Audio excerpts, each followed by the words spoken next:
నేపాల్ హిమాలయ ఒడిలో ప్రశాంత దేశంగా పేరొందిన ఈ దేశం మరోసారి మత ఉద్రిక్తతలతో అల్లకల్లోలంగా మారింది.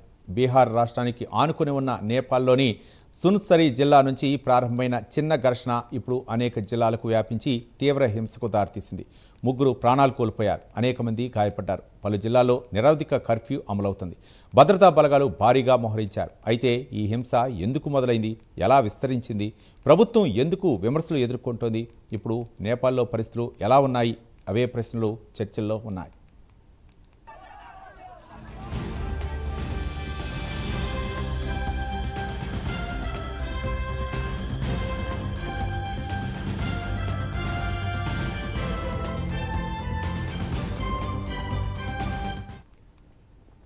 ఈ వివాదానికి కేంద్ర బిందువుగా నిలిచింది సున్సరి జిల్లాలోని దేవాన్గంజ్ గ్రామీణ మున్సిపాలిటీ పరిధిలోని కప్టాన్గంజ్ ప్రాంతం.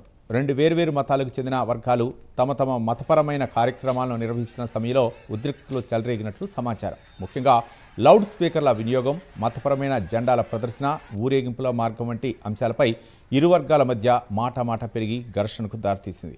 మొదట చిన్న వివాదంలా కనిపించిన ఈ సంఘటన కొద్దిసేపటికే భారీ హింసగా మారింది. పరిస్థితి అదుపు తప్పడంతో పోలీసులు రంగంలోకి దిగారు. మొదట ప్రజలను చెదరగొట్టేందుకు లాఠీచార్జ్ చేశారు. అనంతరం టీయర్ గ్యాస్ ప్రయోగించారు. అయినప్పటికీ పరిస్థితి అదుపులోకి రాకపోవడంతో కాల్పులకు దిగినట్లు అధికారులు వెల్లడించారు. ఈ కాల్పులో 2 వ్యక్తులు అక్కడికక్కడే మృతి చెందారు.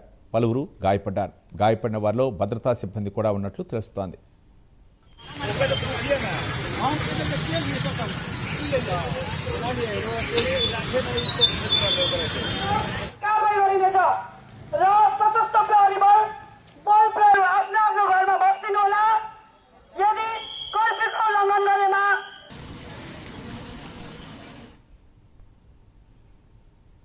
ఈ ఘటనతో ఆగ్రహం ఒక్కసారిగా ఇతర ప్రాంతాలకు వ్యాపించింది.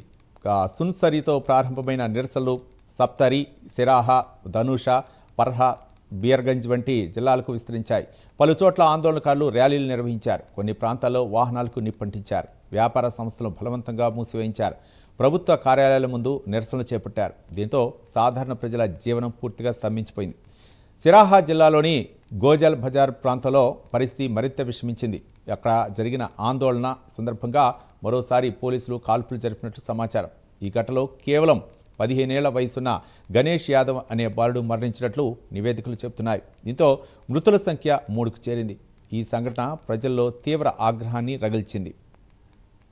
హింస మరింత విస్తరించే అవకాశాలు ఉన్న దృష్ట్యా నేపాల్ ప్రభుత్వం పలు కీలక నిర్ణయాలు తీసుకుంది. సున్సరి, సిరాహా, ధనుష, పర్సా జిల్లాల్లో నిరవధిక కర్ఫ్యూ అమలు చేసింది. ముఖ్యంగా బీర్గంజ్ నగరంలో 5గురికి పైగా ఒకే చోట గుమికూడడాన్ని నిషేధించింది. ర్యాలీలు, ధర్నాలు, బహిరంగ సభలపై పూర్తిగా ఆంక్షలు విధించింది. ఈ చర్యలతో ఉద్రిక్తతలకు నియంత్రించేందుకు ప్రయత్నాలు కొనసాగుతున్నాయి. అలాగే భారత్ నేపాల్ సరిహద్దు ప్రాంతాల్లో కూడా భద్రతను కట్టుదిట్టం చేశారు. ముఖ్యంగా బీహార్ రాష్ట్రానికి ఆనుకొని ఉన్న సరిహద్దు మార్గాలపై ప్రత్యేక నిఘా ఏర్పాటు చేశారు. సరుకుల రవాణా, వాణిజ్య కార్యకలాపాలపై కూడా కొంత ప్రభావం పడింది. సరిహద్దు ప్రాంతాల్లో ప్రజలు అత్యవసర పరిస్థితులు అయితే తప్ప బయటకు రావద్దని అధికారులు సూచిస్తున్నారు. హెలికాప్టర్లో గస్తీని నిర్వహిస్తున్నారు.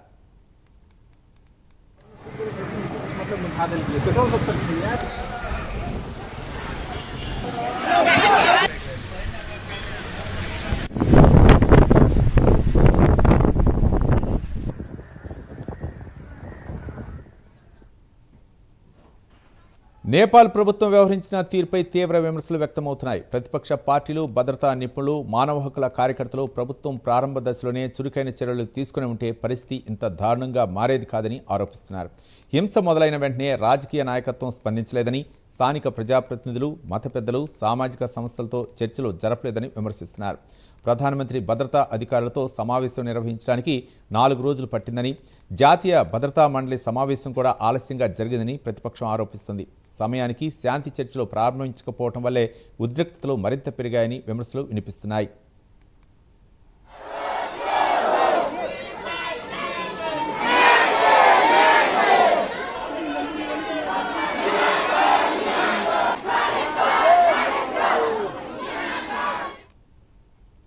మాజీ ప్రధానమంత్రి పుష్ప కమల్ దాహల్ సహా పలువురు ప్రముఖ నాయకులు కూడా ప్రభుత్వ స్పందనపై అసంతృప్తి వ్యక్తం చేసినట్లు సమాచారం. మత సామరస్యాన్ని కాపాడడంలో ప్రభుత్వం మరింత చురుకైన పాత్ర పోషించాల్సిందని వారు అభిప్రాయపడుతున్నారు.